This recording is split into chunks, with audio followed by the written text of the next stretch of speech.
going on, everybody? On today's episode of the No Huddle Show with shorr-parks and Zach Rosenblatt, the NFL draft is over, and the Eagles, they have 5 new players on the roster, plus a bunch of UDFAs, undrafted guys that, as the Eagles saw last year, could still make an impact on the roster. But we're going to go over those 5 new players, talk about what we like about the pick, what we don't like about the pick. I officially make my claim as one of them being my guys. So we have some good debate about that. And I have explained why I think Howie Roseman is just living his best life right now. I mean, the guy is just unstoppable after years of people hating on him, including me. So we talk about that, but then also Darren Sproles is back. Howie announced that. What does Sproles coming back mean for this roster? Is it bad news for Donnell Pumphrey? How many running backs are they going to take on the roster? And me and Zach have a debate about how much Sproles will play. So lots of good stuff on today's pod. And if you're just listening on YouTube, we really appreciate it. But go leave that review and go subscribe. We're on Apple Podcasts, Stitcher, SoundCloud, iHeartRadio, Google Play, and Spreaker. So you can get us everywhere. You listen to your podcast apps. And then go leave a review when you do. When you do, we will read your question on the next episode of the podcast and talk about it. So without further ado, let's get into this week's episode of the No Huddle Show.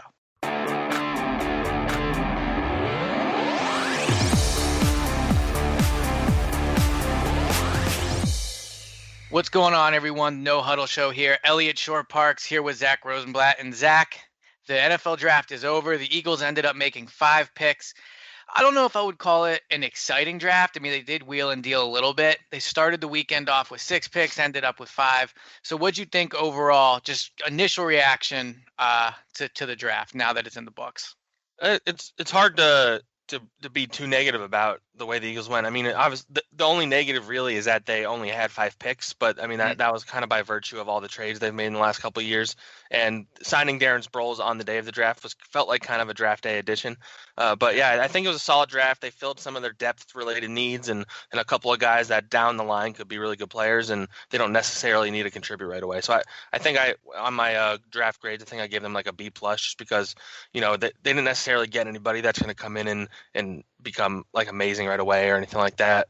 But it was a solid draft, a solid good draft. I thought it was interesting between like their decisions early on and their decisions late. I liked the decision to trade back from 32 to 52. I thought it was the right call. Obviously, I ended up trading up a little bit to get Goedert, but getting that 2019 second round pick from the Ravens, I think, was a pretty good haul for dropping down 30 spots, especially when, I mean, we're sitting there watching the draft.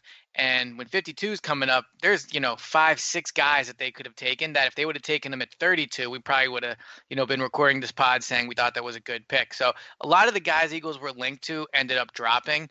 And that makes sense because they're picking 32 overall. It's always hard to tell who's going to be there. But getting that second round pick next year, I mean, if you look at the Eagles roster for 2018, there's really not a lot of holes and there's not a lot of spots where you say, okay, a rookie can really come in and contribute right away at this spot. And I think, though, in a year from now, when we're recording this podcast and we're talking about 2019, we'll be sitting here saying they need a pass rusher, they need a cornerback, they need all these different things. They might even need a backup quarterback. So if you look at now, they're projected to have 3 picks in the first 2 rounds next year, and they have 10 picks overall in 2019. So I think adding that second round pick to drop back was a really good move by Howie, and I think it kind of laid out the framework of what I mean, especially also when you consider he kept Michael Kendricks. I think he laid out the framework for his plan, which is 2018, they're all in again, trying to repeat. 2019 is when you might see them start to do a little more of a youth movement, a little more, get some young guys in there. Yeah, I agree. I think he made it pretty clear based on his, looking towards next year that he maybe likes next year's draft class, at least in terms of what the Eagles need, than he did this year. Because we kind of assumed they were going to draft certain players at certain positions, and they were on the board multiple occasions, and the Eagles passed on them. So I think that says a lot about kind of how the Eagles viewed this draft class in terms of what their future needs are. I think they're pretty comfortable with, looking towards next year as opposed to going all out and trading up for guys that were falling this year. Yeah, but that's why I think it's a little interesting because the Goedert pick, and we're going to get into each pick one by one, but the Goedert pick to me was an extremely safe pick. Like, he's going to come in. He's not going to have a huge role. He's not going to be expected to do a ton, but what he is asked to do, I think he'll do very well. I mean, he's going to be like, the 6th option on offense. He's going to be the backup tight end. I know he's listed as a tight end, but if you just view it as an offensive weapon, they really just added another guy to the offense for Doug to game plan around. And I think he'll end up having a very good year. I mean, you're just kind of getting to learn more and more about the guy. But you watch more tape of him, you talk to more people. This guy has great hands, great size. We met him once, seems like a good dude. So I think that was a safe pick. But then at the end is where they took more of their chances. And before we get into the pick by pick, I just had to say one thing about Howie. And I know you're just kind of just starting to get to know him since you're new on the beat, but just watching this guy over the weekend, like he is really living his best life right now. Like Howie is at the top of his game. I mean, you think of where he was 2 years ago, obviously, and we've spoken about it at length about him being demoted and all that. But here he is just wheeling and dealing during the NFL draft. He comes to the podium like he's making jokes, he's smiling. I mean, he just like is doing what he's going to do. He doesn't really care about public perception as much anymore. And he's just, I mean, he's got the Super Bowl champion team. He's a GM of them. He's loaded with picks next year. His roster's loaded this year. He's got 2 quarterbacks. He might have the 2 best quarterbacks in the division. And to me, it's just so crazy to look at where he is now versus where he was 3 years ago before the demotion, where, people were writing articles about how nobody wanted to work with him, about how, I ripped him up and down. And now he's just like not gloating but he's just literally living his best life for everybody to see. And it's just amazing to think of how far he's come. And for some reason, watching him up there with Joe Douglas on his left, Doug Peterson on his right, just kind of like controlling the crowd, controlling everything. I really thought it really showed this weekend how far Howie's come as a general manager. Yeah, and I think there was a little bit of like him kind of being like, yeah, every a lot of people doubted me that I could pull this off, but I pulled off the Super Bowl, and now everybody's just going to believe what I'm doing now. So he definitely do. Yeah. Well, and I know I never really have covered him before, but I even said to you at one point, I'm like, he was really sassy. Like he was, firing back at people when they're asking questions, taking it like almost Greg Popovich-esque when he was taking things literally and things like that. He's carrying himself with an air of confidence that I'm not sure many general managers have right now. And he makes some pretty corny jokes. Not gonna lie, like that is one thing about him. That is a signature Howie move. Like you can tell when he's up at the podium and the person's still asking the questions. You can see a look on his face, like, all right, he already has made up his mind. He's gonna make a joke, and sometimes he'll even forget the question because he's just so got that joke made up. So it's just interesting to watch, to see how much he's changed over the past 3 or 4 years, and you can't say anything about him now. I mean, like he'll make moves that I'll question and everything, but the guy is just living his best life. So, all right, let's get into the actual draft picks. We're going to kind of present each argument for whether it was a good pick or a bad pick. So I fall in between, good and bad for each pick, but you're going to go anti on some, I'm going to go pro on others, so we can kind of devil's advocate of sorts. Yeah, exactly. Yes. We can give the full look at the draft pick. So let's start with the first one, or I guess we touched on it a little bit, but let's start with the decision to trade back. Did you like that decision to do that? Yeah, absolutely. I think in part because they could have drafted Goedert at it's pronounced Goedert, right? We decided Goedert. Yeah, Goedert. Yeah. So they could have drafted Goedert at 32, and everybody would have been happy with that. I think a lot of people had him ranked the number 1 tight end, probably between him and Hayden Hurst, who was picked in the first round. And so they were able to get a guy that could have gotten the first round, traded back, got a 2019 second rounder, and they moved up in the 4th round a little bit, and were able to get a guy we'll talk about later. I think it's because of that 2019 second round pick. A lot of times these trade backs are just a 2nd and a 4th, which would have been okay, but I don't know if that's as exciting as getting a day 2 pick in 2019 when they're going to need to fill a lot of holes, I think, based on who they're losing in free agency potentially. So speaking of the pronunciation of Goedert, I do read the Stitcher comments, or at least sometimes Andrew, who produces the show, does. And I saw someone saying that we were mispronouncing Halapuli Vili Vaitai. And so I looked it up, and I'm looking at the pronunciation right now, Halapuli VT Vaitai. So I'm pretty sure we've been saying it right. That's why I just avoided it altogether, because I don't want to risk it. And I was kind of saying it quickly to like make fun of Matt because of how he used to do it, but to the person on Stitcher that commented, I've double checked. I'm pretty sure I'm right. If I'm wrong, email me. I'll double check with the Eagles, but pretty sure it is Halapuli Vili Vaitai. So, all right, on to that though. The Goedert pick. Now the actual pick. Here would be my only beef with the pick. As I mentioned, I think it's a bit of a luxury pick. Like, this is a guy that's going to come in. He's going to be the backup tight end. He's going to be behind at least Ertz, Alshon, Aguilar, the running game, and maybe Mike Wallace, maybe not, but that's at least 4 people, if not 5 dimensions of the parts of the offense that he's going to be behind. So you're using your first pick, even though it's a second round, you're using your first pick on a guy that doesn't really fill a need. I mean, I know they lost Trey Burton and they lost Brent Selleck, but I think that if you're gonna take a tight end, I think taking one that could block. I know that's not like the sexiest thing in the world, but Brent Selleck played a big role in this offense last season blocking. So Goedert is a big physical guy. I think he projects to be a little bit of a better blocker coming out of college than Ertz was. And we'll see, how they can kind of coach him up. They've coached up Ertz, but to me, I mean, if Goedert had 30 catches next year, that might be, a good year for him. And the Eagles don't have a ton of needs, but we talked leading up to the draft. They need a backup safety, maybe a linebacker, an offensive tackle. Like Goedert to me is always going to be the backup to Ertz. So that was my only kind of beef with the pick. I mean, they clearly took the best player on their board. I don't think they took a guy that they traded up for him. Yeah.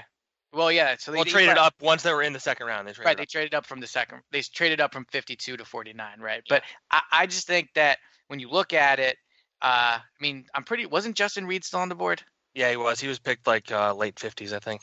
All right, so he was still on the board. Connor Williams went the pick after. Those would have been 2 guys that, to play devil's advocate, I think you could have said, all right, in 2019, these players are going to be starting. And I know I just said you should look at Goedert as an offensive weapon and not a tight end, but he still has like one of the 4 best players on the team, and in my opinion, the best tight end in the NFL ahead of him on the depth chart. Yeah, so I get everything you're saying, but I view this as a win, even beyond the Eagles, for Carson Wentz. I think he just has now he's options all over the field. He has 2 tight ends he can throw to in the middle of the field. He has Mike Wallace going deep. They didn't really have that level of deep threat last year. Alshon Jeffrey and Nelson Agholor are coming back, and Darren Sproles out of the backfield. I just think he has so many options in the passing game now, and he already is kind of so unpredictable for the defense that even if Goedert only gets 30 catches this year, the fact that they have another threat at the middle of the field, I think that's a major win. And beyond that, Zach Ertz hasn't played a full season since 2014 or 13. So, I mean, just the fact that Goedert might have to start a game or 2 this year, I think that is huge, because I think he's an upgrade from Richard Rodgers. While, obviously you talked about the blocking. I think they're going to miss Brent Selleck's blocking, and they pretty clearly aren't going to add any more tight ends. So I think that's going to be something to watch. But yeah, I think this is a win. He's a very talented player who can play a big role if he needs to, I think, pretty quickly. And one thing Doug Peterson said when, the Eagles released the video of them calling Goedert and telling him that, he's a member of the Eagles, and Doug said, our red zone just got a lot better. So I guess my question is, what do you think realistic expectations for him are? And I'll be really interested to see how Goedert, I don't think it's going to be an issue with Ertz. Ertz has talked about wanting to mentor a young tight end like Selleck did to him, and Ertz is a good guy and all those things. But I mean, one thing that kind of took Ertz his first 4 years from being just viewed as a really good tight end to last year being viewed as an elite tight end was his red zone touches, was his touchdowns.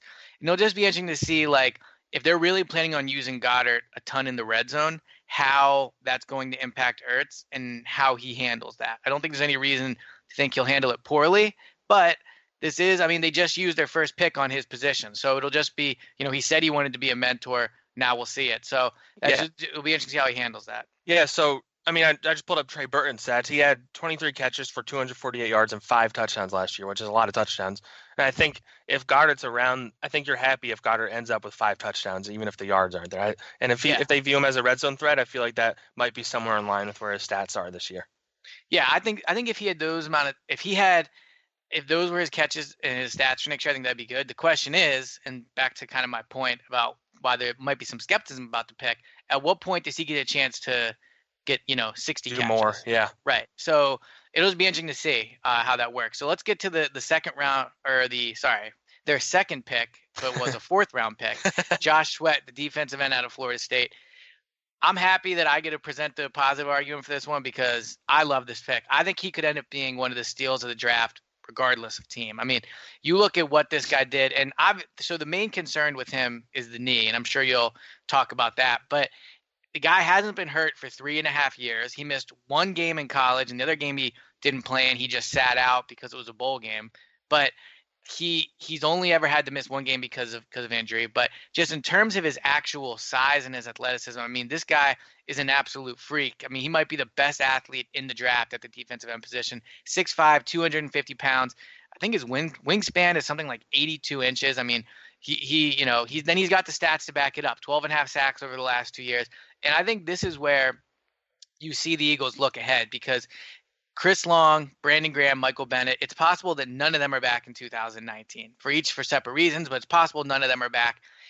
This guy is a player that you get in your building, you have Chris Wilson coach him up for a year, and then in 2019, I think you could really see him start to contribute. And one thing Joe Douglas said about Josh Sweat that I really liked was he talked about how he has a really explosive first step and his ability to kind of bend. And that's something they really liked about Derek Barnett. So I think in the 4th round, that's where you start to take chances on guys. Obviously, the health is a bit of a concern, but I do think that this was without question my favorite pick of the draft. Yeah, since I have to play devil's advocate, I mean the obvious downside to the pick is just the medicals. I mean teams were concerned enough with his knee that a guy that in theory is a 1st or 2nd round talent fell all the way to the 4th round, and he might have kept falling a little bit after that if the Eagles didn't pick him. So I think that clearly is risky enough that most teams, actually every team in the league, was willing to overlook him. And the Eagles are capable of taking on that risk because of how deep they are at defensive end right now. But at next year, if they lose Brandon Graham, if they decide to move on from Michael Bennett, all of a sudden they're going to be relying on him to take on a pretty huge role. So I think just the risk of it is the only negative I can say about this pick, because otherwise he obviously is a guy that they got pretty good value on. All right, mark it down that you are anti-Josh Sweat. So throughout the year, we will definitely mark that down. But I will say, I knew this was going to happen. I will say the one thing with Josh Sweat is he kind of seems primed to be like the Donnell Pumphrey IR candidate of the year, because he's not going to have a ton of unless he comes into training camp and really kills it. I mean, even if he does, he's probably not going to be ahead of Barnett, Graham, Long, or Bennett in terms of snaps. Or Steven Means.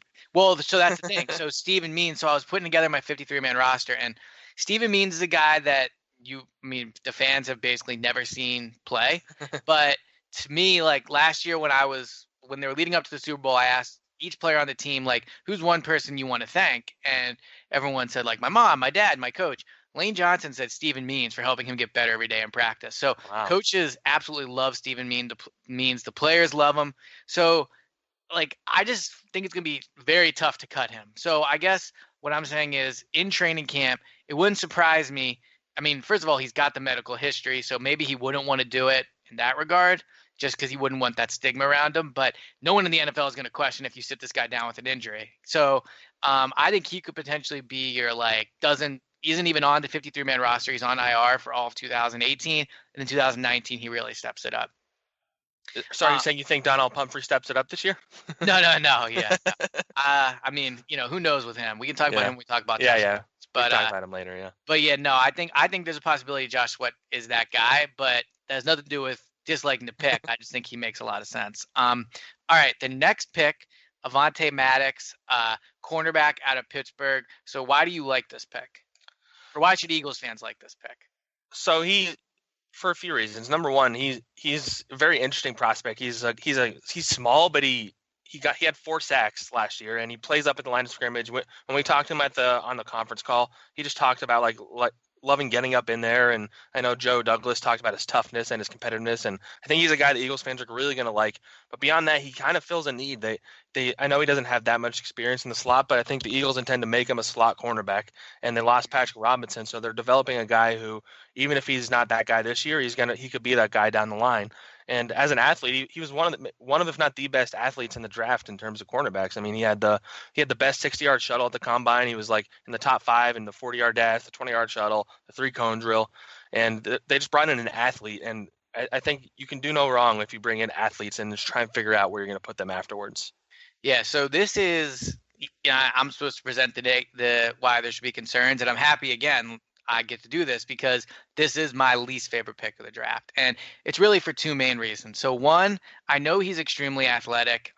I was reading this website, 3sigmaathlete.com, and they talk about, they basically have a formula to figure out who the most athletic players at certain positions are in the draft. So among all the cornerbacks in the draft, and they charted, wow, this is go back really far. They charted 165. Avonte Maddox was the seventh most athletic cornerback in the draft. So obviously he's a good athlete. Here's my two concerns. One, he's only 5'9.5", and as a guy that is 5'9.5", I can tell you that although I am tall in regular life, and yes, I do call myself tall, when I step in that NFL locker room, like, these players dwarf me. So 5'9.5" to me is a bit of a concern. I understand that, 2 inches, if the guy's 5'11", that we look at it differently. Yeah, it is only 2 inches, but there's a reason that he fell this far, and it's his height, and I do think that's a concern, especially with some of the, receivers are just getting taller. I mean, if you're going to play him on the outside, like, he's going to be the shorter guy every single week. And so to your point, yes, they want to make him the nickel corner, but he didn't play nickel corner at Pittsburgh. I know Howie and Joe got up to the podium and said he played time at both, but according to Pro Football Focus, who watched every one of his snaps, he was only in inside corner 40 snaps over 2 years. And that's basically no snaps when you consider the guy's playing, I would imagine 50, 55, 60 snaps a week over 2 years. So he spent a very small amount of his time at nickel corner. And, I just think that you're basically now asking an undersized guy to come in and play a role that he has not played before. So, you look at the depth at the position again, like with Josh Sweat, I'm okay with taking a guy in the fourth round that's not going to play because he has the athletic tools and the potential to really turn into something one day. To me, Maddox is undersized, and you're going to train him for a role he hasn't played in. So those are my worries about the pick. I don't think they needed to take a cornerback that was going to play right away. But, Rasul Douglas is tall. Ronald Darby's a bit undersized, but, they have physical corners already. You have Sidney Jones. I do like the fact that Maddox is a hard hitter, but overall, my concerns with the pick outweigh the things I liked about it. Yeah, I think that all makes sense. I just think I don't know if anyone they're going to draft is going to play a big role right away. To be fair to that point, also. True, but yeah, that's true. I'd just be interested to see, like, if in 2019 he even has a role. So I'm not really sure where he's going to be. I mean, I know Darby's a free agent, but he plays on the outside, so we'll see where they end up putting him. All right, the next pick, the offensive tackle out of TCU, Matt Pryor.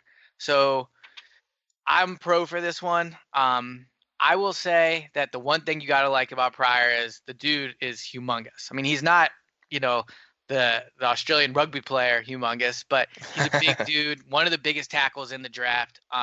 And, when they drafted, yes, Halapoulivaati Vaitai out of TCU, I thought he was going to be a bust just because he wasn't very athletic. And when you look at, every single player in this Eagles draft has been one of the best players at his position athletically.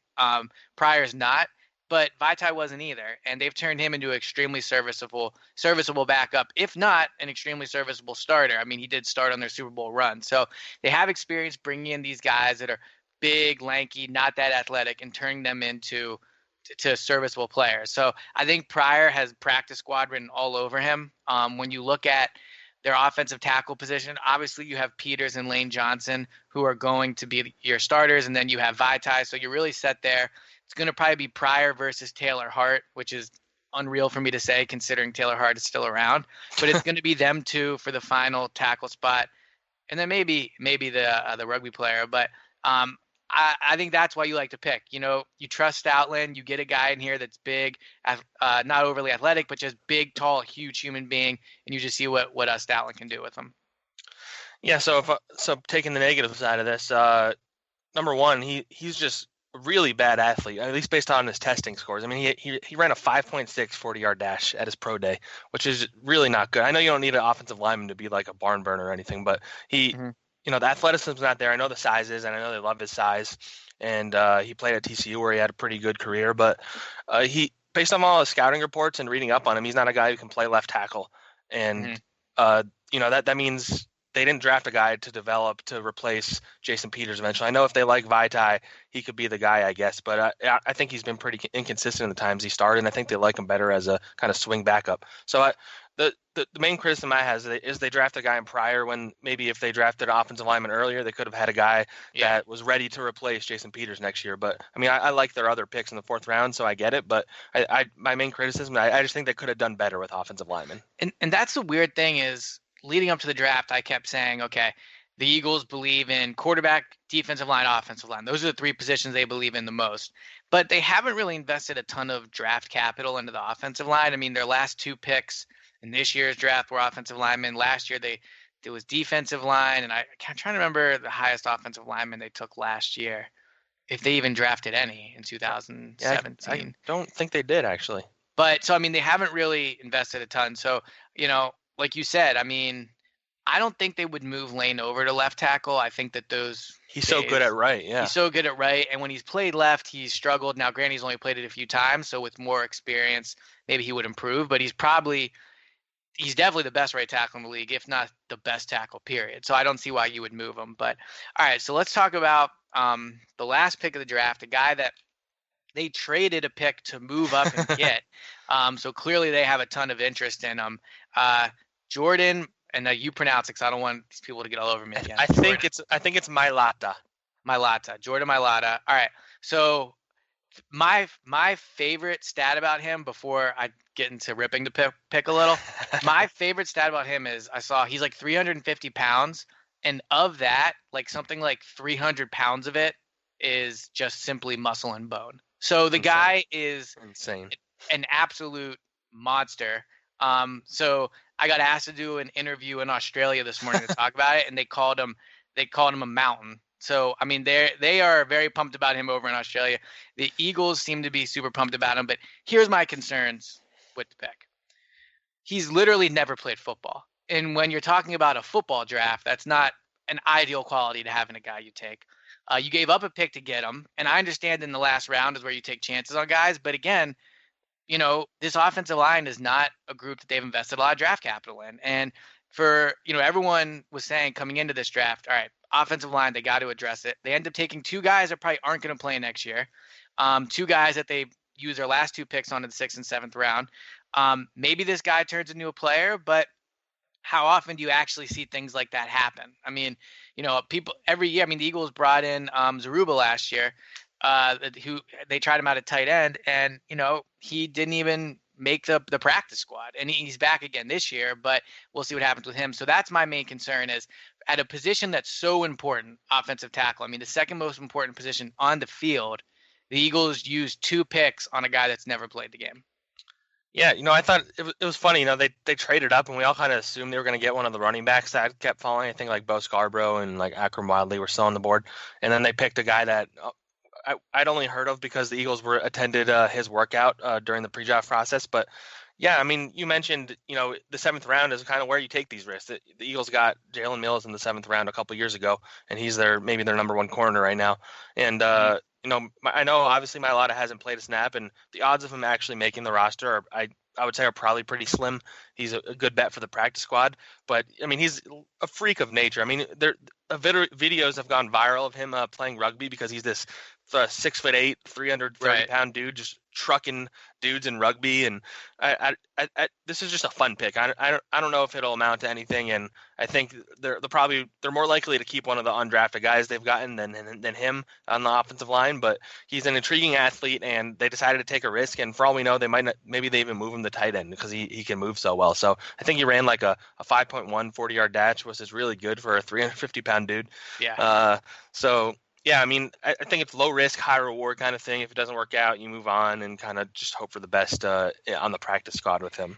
And here's the thing about the 5.140. Like, people hear that and they think, oh, well, running backs run like, 4.2, 4.3. So like you and I, if we ran a 5.1, we'd be happy. Yeah, so every year when the Eagles hold their open practice, I run the 40-yard dash on the field. Yeah, I do. So you'll be treated to seeing that this year.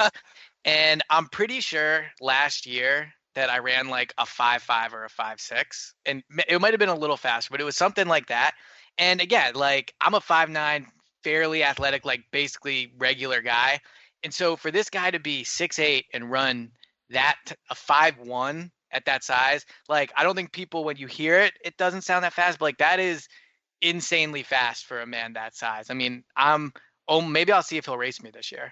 See if we can do a video. He might be into it. But like that is insanely fast. So when I was putting together my 53-man roster after the draft, I was debating between him, Pryor, and Hart for the final offensive tackle spot. And although I agree that he it would be amazing if he was ready to play this year. The thing about him is though, like if they cut Hart, no one's picking him up. If they cut Pryor, there's a chance no one picks him up. They cut this guy, like he could be picked up by somebody else just because of what a freak athlete he is. So it wouldn't stun me. I mean, last year the Eagles had a tackle on their roster that was inactive every week. Some weeks it was Beatty. Towards the end of the season, it was Hart. So they are going to have like a guy that they just simply have on because they think he'll get picked up. And I know we're looking, 3-4 months ahead, and guys normally can get through the practice squad. Like the biggest misconception out there is that someone the Eagles fans love is definitely going to get picked up, and he never does. But I do think he would have the chance to do it. So I think he has a decent chance to roster spot just because they clearly like him. They invested 2 draft picks in him, and if they cut him, they might lose him. So that would be what I would say about his chances. So let's get into the UDFAs. The Eagles have not announced these as of Monday, but a lot of them are basically confirmed by the players. So, what's one of the undrafted free agents that you really like that kind of stood out to you that they signed?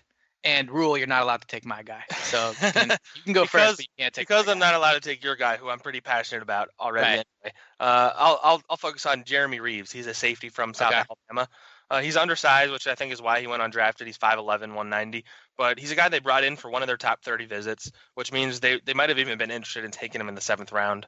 And they gave him a decent guaranteed, based on the rumors. I think he got like $30,000. Which is a fair amount for an undrafted free agent. For undrafted, I think it was like 3rd or 4th out of their undrafted guys. And, just reading his scouting report, he's a guy who's played safety and cornerback. He's a hard hitter. He won the Defensive Player of the Year in his conference last year.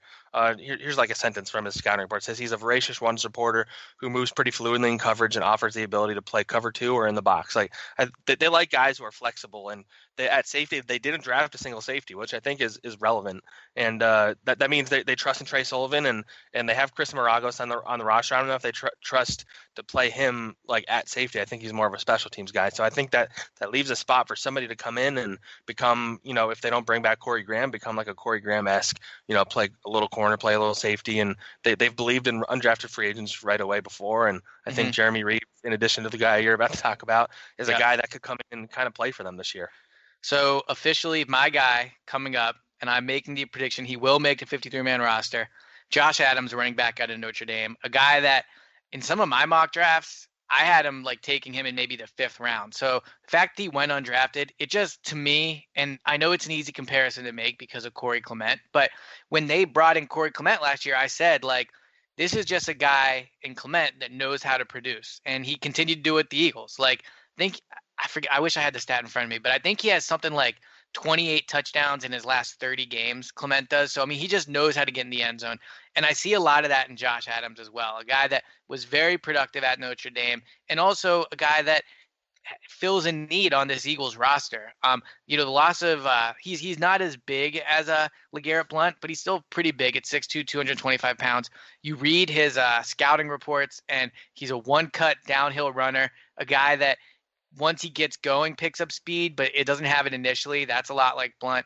Last year, I think he broke something like 44 tackles in 13 games, averaged almost 5 yards after contact at Pittsburgh. And again, productive.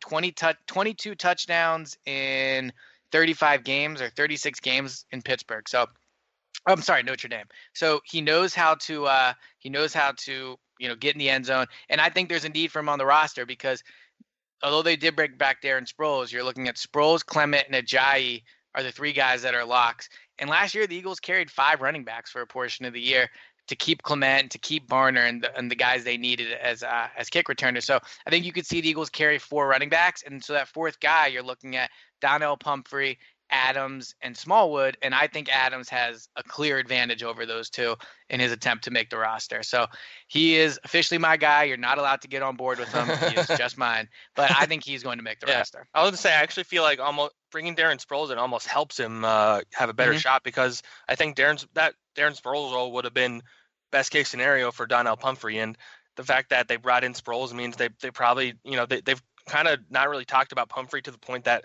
I think they've already moved on from him in a way. I mean, unless he comes in and has a great camp, I think it's going to be between Smallwood, Adams, and Pumphrey. And I think the unknown with Adams is kind of more intriguing than the guys that you kind of already know what you have with Smallwood and Pumphrey. So I'm with you. I know I'm not allowed to take I'm not allowed to go all in on him, but I Right. think he makes the roster too.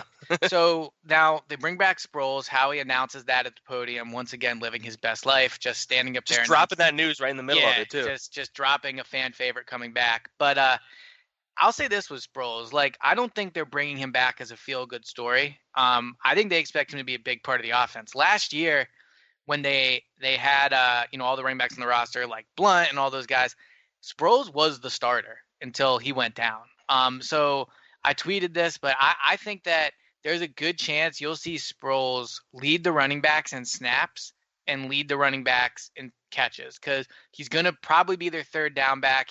Doug loves to use him and hurry up, and obviously I know Corey Clement at this point can do that stuff. And I think if I had to pick any running back on the Eagles roster to pick, like to have on my team, I would pick Clement. So this isn't anti other running backs.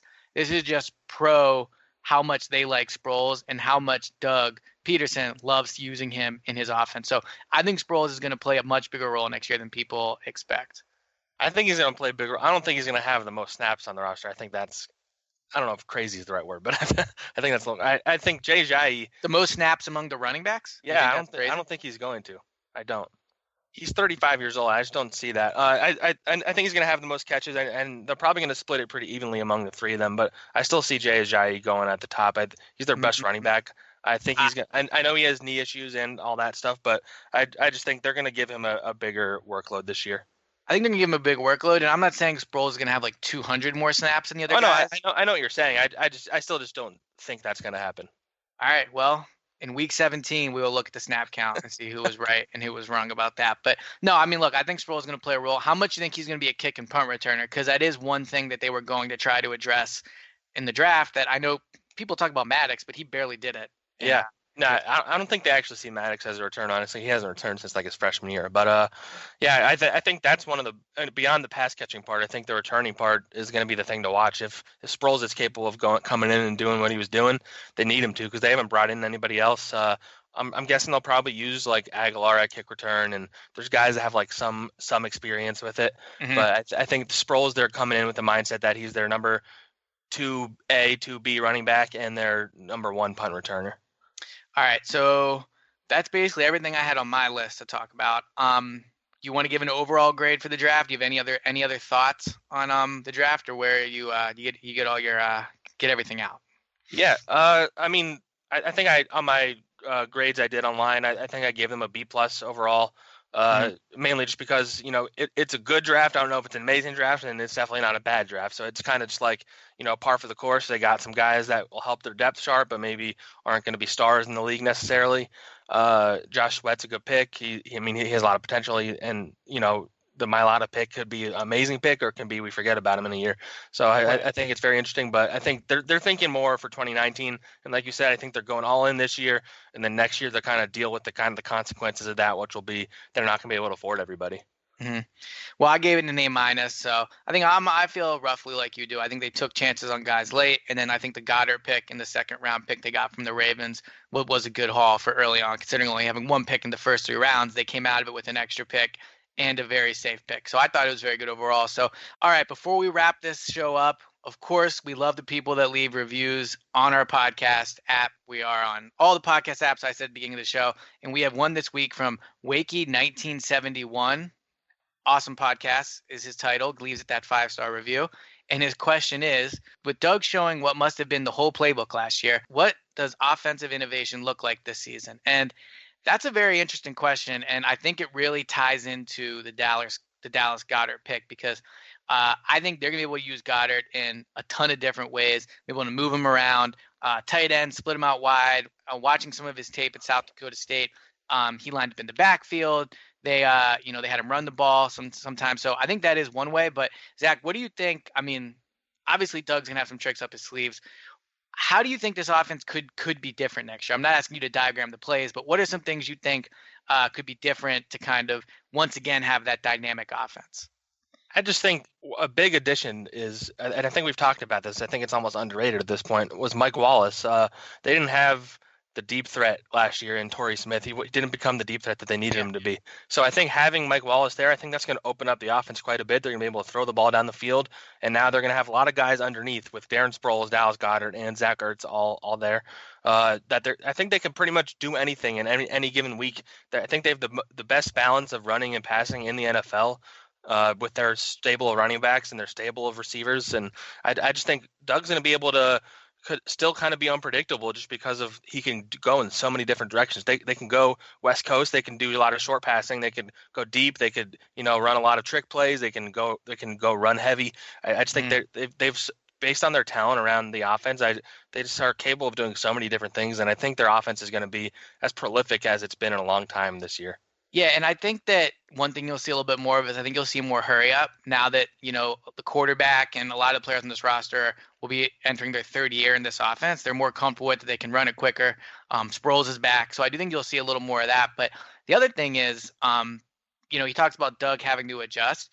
I mean, we could talk about this with all 32 NFL head coaches. Doug particular, though, because – I mean, we saw with Chip Kelly his first 2 years. His first year was amazing. Second year, he took a little bit of a dip. Obviously, that didn't happen with Doug. He is projecting up as opposed to down with Chip. But NFL defenses do adjust.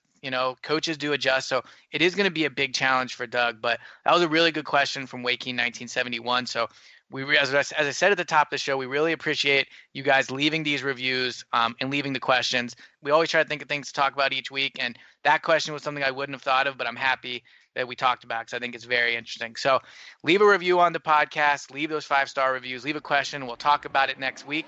And Zach, I will talk to you soon. Sounds good.